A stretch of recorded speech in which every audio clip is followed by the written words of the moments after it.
Jennifer, after 14 years, your financial strategy is outdated, Brian Fields explained, leaning back in his chair with a smug expression. We need you gone by tomorrow.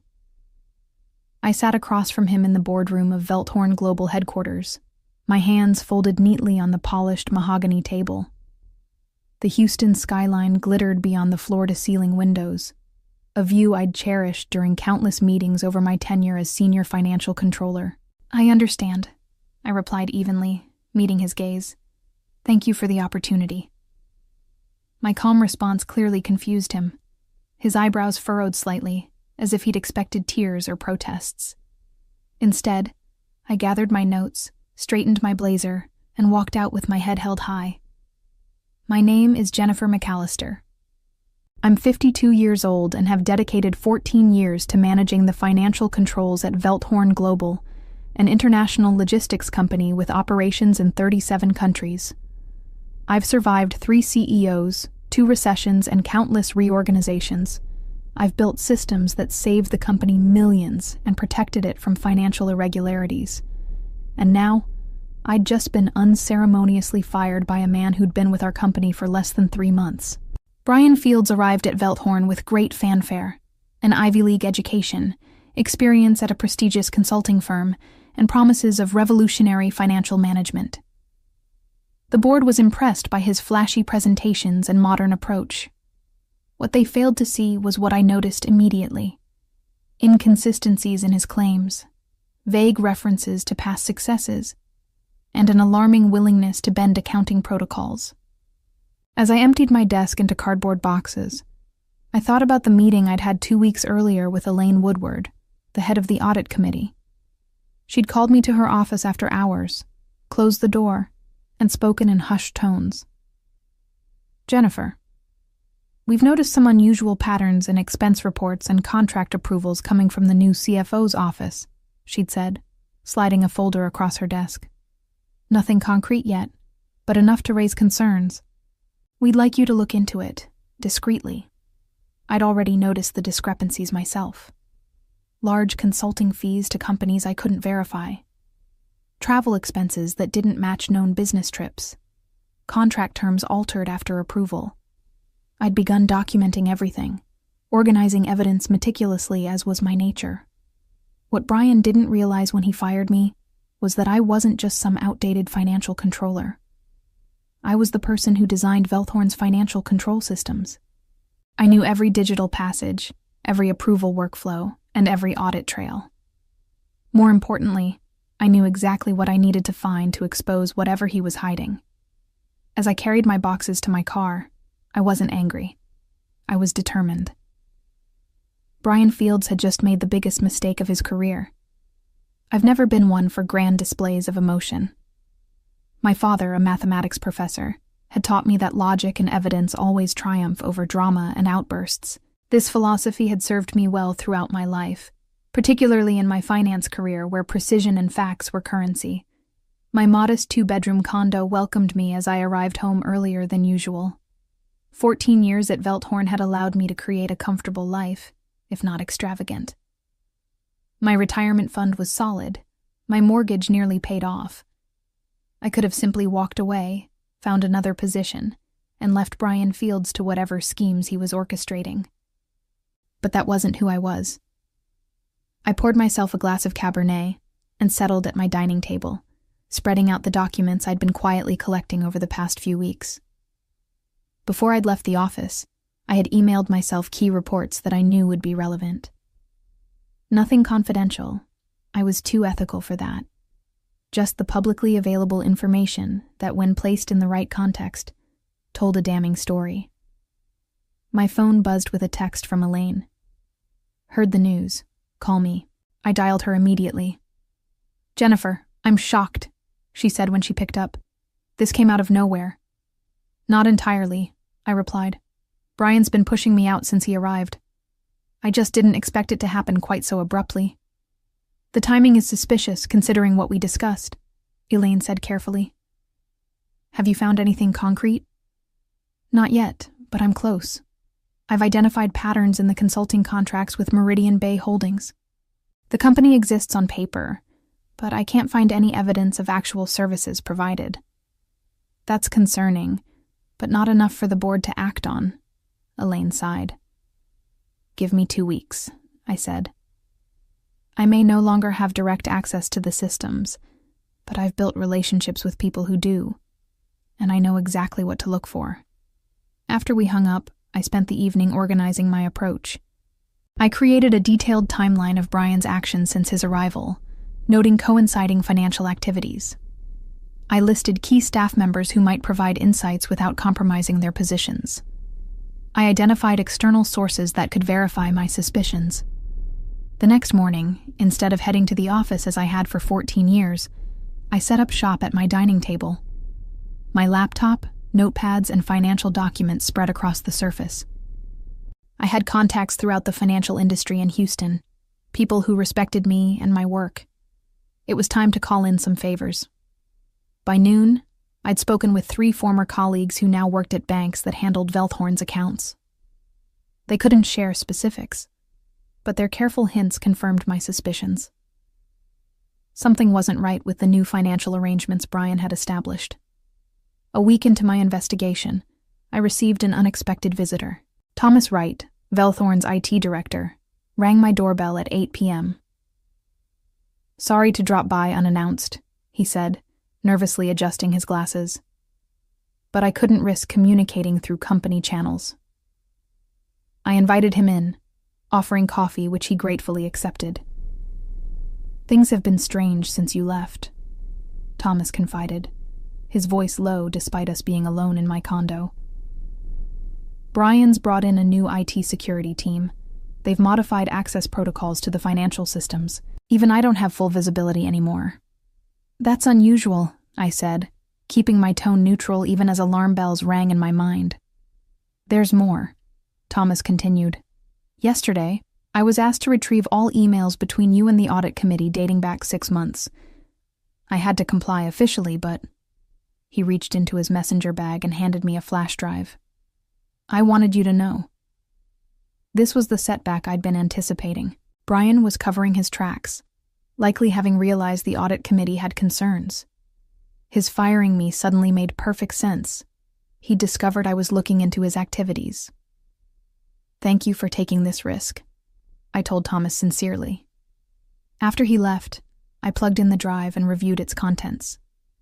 Thomas had included not just the emails Brian was searching for, but also internal system logs showing unusual access patterns. Large financial data transfers were occurring during odd hours, with approval shortcuts I'd never authorized when designing the system. The next morning, I received another blow. My longtime assistant, Vanessa, called in tears. Jennifer, they're saying terrible things about you, she sobbed. Brian told the department you were under investigation for financial improprieties before you left, that you were fired for cause. I felt the first genuine anger since my dismissal. Attacking my reputation crossed a line. What exactly did he say, Vanessa? That you'd been manipulating vendor contracts for years, that you'd created a system with backdoors only you understood, that the company might have to restate earnings because of your methods. It was a clever move on Brian's part, discredit me before I could expose him. But he'd made a critical error. By attacking me publicly, he'd given me justification to defend myself publicly. Vanessa, I need you to do something for me, I said. I need the current version of the Henderson contract, the one Brian renegotiated last month. That's above my clearance now, she whispered. Check the archive system, I suggested. The original should have been logged before changes were made. That afternoon, Vanessa sent me what I needed. Evidence that contract terms had been substantially altered after board approval, shifting millions in fees to consulting entities with vague deliverables. Entities I now strongly suspected were connected to Brian himself. I immediately forwarded the evidence to Elaine. Her response was swift. Come to my home office tonight. Bring everything you have. Elaine's Tudor-style home sat in one of Houston's older, established neighborhoods. Her home office reflected her personality, meticulous, traditional, yet thoroughly modern where it mattered. Multiple monitors displayed financial data, while antique bookshelves lined the walls. "The board is splitting on this issue," she explained as we reviewed my evidence. "Half see Brian as the innovative force Velthorn needs in changing market conditions. The other half has concerns but wants concrete proof before acting against the CEO's hand-picked CFO. This isn't just about innovative versus traditional approaches," I argued, pointing to the contract discrepancies. "These changes weren't approved by the board, but resulted in an additional $2.7 million in consulting fees. The beneficiary companies, Meridian Bay Holdings and Falcrest Advisors, have virtually no online presence or verifiable business activities." Elaine nodded slowly. "It's suspicious, but we need to establish a direct connection to Brian." "I think I know how," I replied, pulling up the corporate registration documents I'd obtained through my industry contacts. Both companies were registered 6 months ago by the same law firm, a firm that also represents Axington Partners. "Brian's former employer," Elaine noted, her eyes narrowing. "Exactly. And if we look at the authorized signatories..." I pulled up another document, highlighting a name. Patricia Fields. "Any relation?" "His wife," I confirmed. "She uses her maiden name professionally, but I found their marriage announcement from 8 years ago." Elaine leaned back in her chair, absorbing the implications. "This is getting serious, Jennifer. We're talking about potential fraud, conflicts of interest, misappropriation of funds." "Which is why he needed me gone," I explained. "As financial controller, I would eventually question these transactions during routine audits. He knew that. But he didn't anticipate that we'd already asked you to look into his activities," Elaine said with the first smile I'd seen from her in weeks. We spent the next 3 hours building a comprehensive case. The pattern was clear. Brian had been systematically directing Velthorn funds to companies connected to himself, disguised as legitimate consulting services. Conservative estimates put the total at nearly $4.5 million in just 3 months. As I drove home that night, I felt cautiously optimistic. The evidence was compelling, but corporate politics were complex. Brian had allies on the board, particularly those who had advocated for his hiring. They wouldn't abandon him easily. My phone rang at 6 a.m. the next morning. It was Vanessa again, speaking in a hushed, urgent tone. "Jennifer, something strange is happening. A team from an outside accounting firm arrived this morning. They're reviewing all financial records from the past 5 years, your entire tenure as controller." My stomach tightened. Brian was escalating his defense by going on the offensive, attempting to find or fabricate evidence of irregularities during my leadership. "Did they say who authorized the audit?" I asked. Brian said it was the board's directive, but... She hesitated. "But what, Vanessa?" "I overheard him on the phone earlier. He said, 'They're not finding anything useful yet, but keep digging. We need something concrete before the emergency board meeting.'" The emergency board meeting could only mean one thing. Elaine had brought our evidence to key board members, and they were taking it seriously. Brian was scrambling to divert attention and discredit me before he lost control of the narrative. "Thank you, Vanessa. Be careful and don't get caught helping me." "I won't," she whispered. Most of us know who the real professional is here. The next 48 hours unfolded like a high-stakes chess match. Brian made his move by calling an impromptu press conference, announcing a modernization of Velthorn's outdated financial systems, and hinting at concerning discoveries about previous practices. Though he never mentioned me by name, the implication was clear to anyone familiar with the company. I watched the live stream from my dining room table, noting how his confidence seemed forced, his smile not quite reaching his eyes. He was scared. My phone buzzed constantly with messages from former colleagues and industry contacts, many expressing outrage at the thinly veiled accusations. I responded graciously, but said little. This wasn't the time for a public battle. Instead, I focused on strengthening our case. A former classmate who now worked at the Securities and Exchange Commission provided insights, without violating any protocols, about what would constitute definitive evidence of financial misconduct. Armed with this knowledge, I refined my approach, focusing on documenting the money flow from Velthorn to the shell companies and ultimately to Brian. The breakthrough came unexpectedly. While reviewing Brian's travel expenses, I noticed a pattern of weekend trips to Austin. The company had paid for luxury hotel stays, claiming they were for potential investor meetings. But cross-referencing with Velthorn's investor relations calendar showed no such meetings scheduled. A social media search revealed the missing piece. Patricia Fields had opened an art gallery in Austin 3 months ago. The grand opening photos showed Brian proudly standing beside his wife. On the same weekend, he claimed to be meeting investors at Velthorn's expense.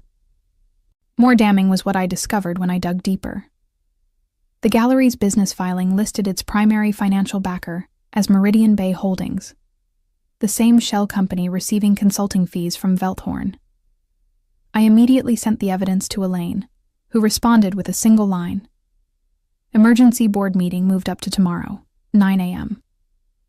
That evening, I received another unexpected visitor. Gregory Patel, Velthorn's general counsel, stood at my door looking uncomfortable. "May I come in, Jennifer?" he asked formally. I hesitated. Gregory reported directly to the CEO and had always been politically savvy. His loyalties were unclear. "I understand your concern," he said, noticing my hesitation. "But I'm here on official business. The board has requested your presence at tomorrow's meeting." "Why would the board want me there?" I asked, still not inviting him in. "The audit committee has presented serious allegations. The board wants to hear directly from all parties involved." He handed me an official letter. "This is a formal invitation, not a subpoena, but I strongly advise you to attend." After he left, I called Elaine, who confirmed the invitation was legitimate. "It wasn't my idea," she admitted. "Several board members insisted on hearing your perspective directly. Brian will be there too." "He'll come prepared to discredit me," I said. "Then you'd better be more prepared," she replied simply. I spent the night organizing my evidence into a clear, compelling presentation. I focused on facts, avoiding accusations or emotional appeals. The numbers told the story better than any rhetoric could. As dawn broke, I prepared myself mentally for the confrontation to come. I selected my most professional outfit, a charcoal suit that projected authority without flashiness. I reviewed my notes one final time. When I arrived at Velthorn headquarters, security escorted me up to the executive floor, where I'd spent countless hours over 14 years. The familiar faces I passed regarded me with mixtures of sympathy, curiosity, and in some cases, hope. Standing outside the boardroom doors, I took a deep breath. In a few minutes, I would face the man who had tried to destroy my reputation and career. But unlike Brian Fields, I had truth on my side. The boardroom fell silent as I entered. 14 pairs of eyes turned toward me, the 12 board members, Elaine at the head of the table, and Brian, who looked as though he'd aged years in the week since he'd fired me. "Thank you for joining us, Ms. McAllister," said Harold Thompson, the board chairman.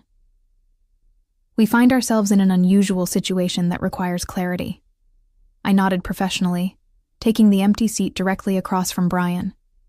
His attempt at a confident smile faltered as our eyes met. "For those who haven't been briefed fully," Harold continued, "serious allegations have been raised concerning financial irregularities under Mr. Fields' leadership. Countering allegations have been made suggesting these claims are retaliatory on Ms. McAllister's part following her dismissal." Brian leaned forward. "With respect, Chairman, Ms. McAllister's presence here is inappropriate. She's no longer an employee and has shown clear animus toward Ms. McAllister is here at my request," Elaine interrupted firmly. "As head of the audit committee, I commissioned her investigation before her dismissal, not after." I saw several board members exchange surprised glances. Clearly, Brian had been controlling the narrative. "I believe it would be helpful for Ms. McAllister to present her findings directly," Elaine suggested. Harold nodded. "Proceed, Ms. McAllister. I connected my laptop to the presentation system and began methodically laying out the evidence. I showed the contract discrepancies, the shell companies, the money trail to the art gallery, the fraudulent travel expenses. I presented email trails, system logs, and financial transfers. Each slide built upon the previous one, constructing an irrefutable case. In summary, I concluded 30 minutes later, approximately $8 million has been diverted from Velthorn Global to entities connected directly to Mr. Fields or his family members, disguised as legitimate business expenses. The room remained silent for several moments after I finished. Brian's face had drained of color. "These are outrageous accusations," he finally sputtered. "This is clearly a vindictive attempt to—" "Are you denying that Patricia Fields is your wife?" asked one board member. "Or that Meridian Bay Holdings funded her gallery?" asked another. "Or that you charged Velthorn for investor meetings that never occurred?" added a third. Brian's eyes darted around the room, seeking allies and finding none. "These connections are being presented without context. There are legitimate business reasons for—" "I've seen enough," Harold interrupted. "Mr. Fields, please wait outside while the board deliberates." "You can't possibly be taking her word over mine," Brian protested.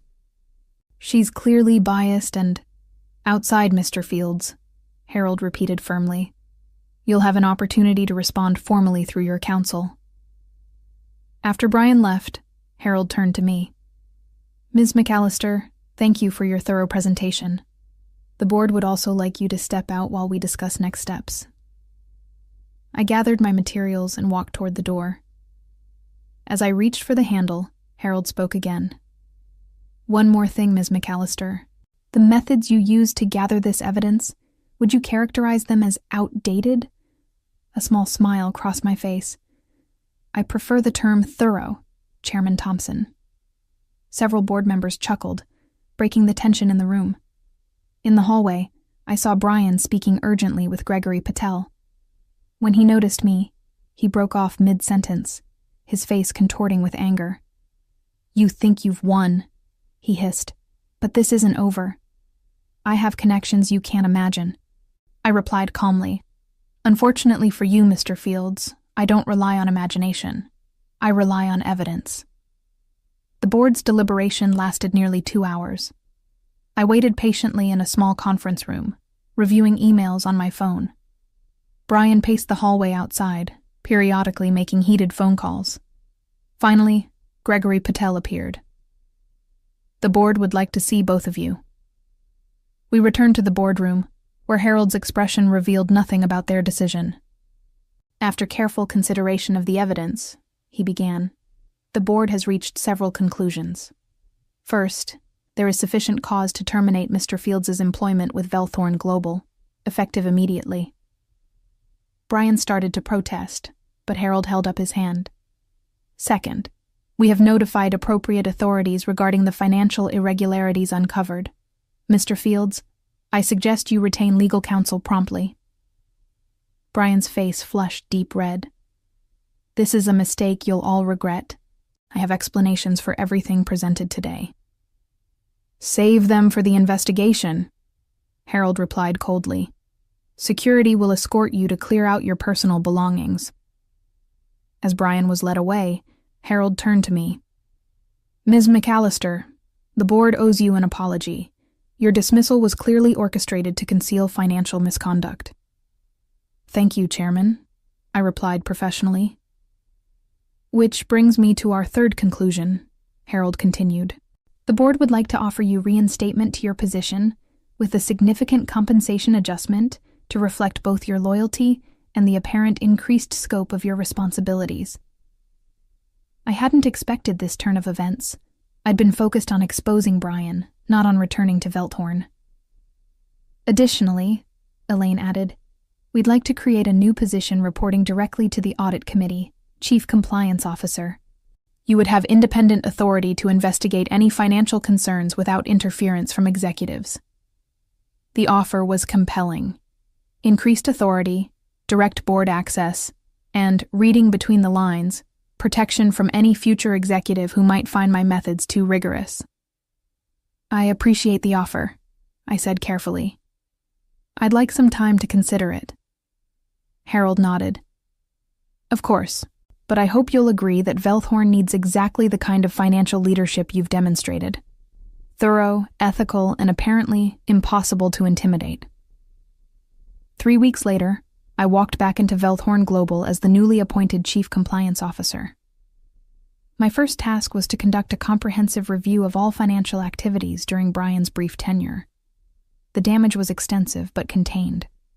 Brian had moved quickly, but not yet implemented his larger schemes. Most of the diverted funds were recoverable through legal action against his shell companies. The press covered Brian's indictment with predictable sensationalism. CFO's modern methods included modern crimes, read one headline. Another proclaimed, Velthorn Compliance Officer uncovers multi-million-dollar fraud. I kept a low profile, focusing on strengthening the company's financial controls rather than publicity. My team expanded to include forensic accountants and compliance specialists who shared my commitment to transparency and accuracy. 6 months later, I received notification that Brian had accepted a plea deal, admitting to wire fraud and embezzlement. He would serve 4 years in federal prison and forfeit all assets connected to the stolen funds. Patricia's gallery was seized and liquidated as part of the settlement. The day the news broke, Elaine stopped by my office. Feeling vindicated? She asked. I never needed vindication, I replied honestly. I just needed the truth to come out.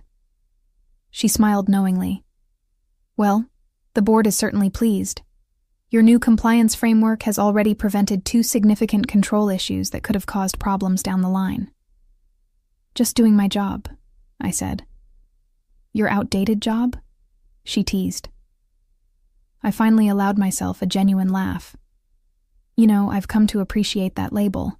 Outdated, methods like cross-verification, documentation, and actually understanding where money goes are apparently radical concepts in some circles. Here's to being outdated, Elaine said, raising an imaginary toast. I prefer classic, I replied with a smile, like fine wine and proper accounting. Looking back on the ordeal now, I realize that Brian's greatest mistake wasn't his fraudulent schemes, or even targeting me specifically. It was failing to understand that in finance, integrity never goes out of style. The methods he dismissed as outdated were precisely what brought him down. As I build Velthorn's new compliance department, I often think about how sometimes the most powerful revenge isn't about getting even. It's about proving your value.